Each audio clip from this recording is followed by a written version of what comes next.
Hello mga mare! So hello! Ayan, hindi na busy si kumare yung Lady Guard mare. Ay hindi, busy pala palagi mare.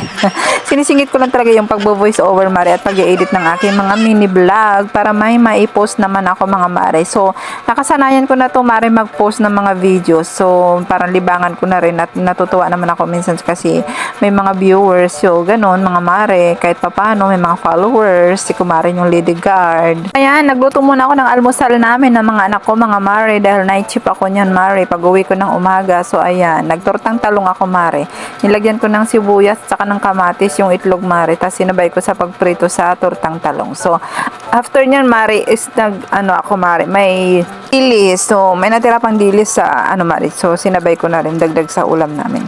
So ayan mga mare, habang nagluluto ako, naglilinis, nagliligpit, ganyan. Sinong mga nanay dyan na hindi natitiis na may kalat yung kusina mare habang gumagawa? Kasi gusto natin maluwag yung kusina at walang kalat. So ayan mga mare, bumili ako ng watermelon. Ay hindi pala watermelon yan mare.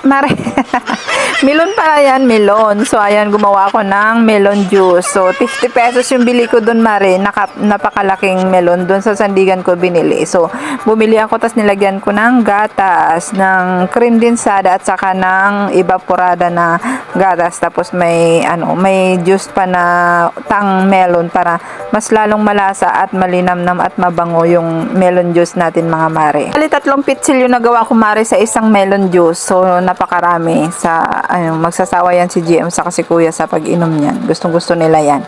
So ayan mga mare, kakain na sana kami kanina mare.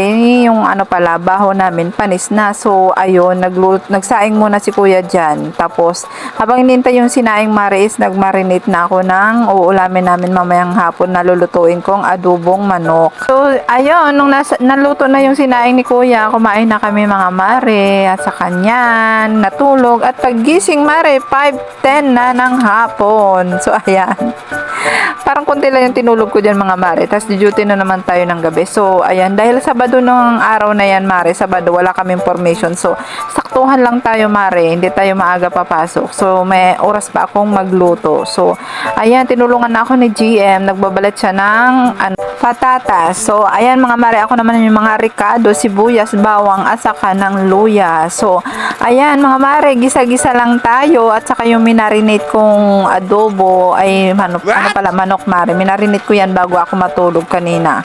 So ayan, para mas malasa sa mga mare.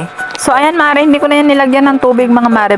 Bale yung pinakatubig niya is yung sauce niya kanina na pinagmarinitan ko mga mare. Tapos nilagyan ko siya ng sili para may konting sipa mga mare. Pero hindi ko ini-slice kasi baka hindi makain ng mga anak ko sa sobrang anghang. Lagyan ko rin yan mga mare ng ng konting asukal para manamis-namis kasi ganun yung gustong timpla ng aking mga anak.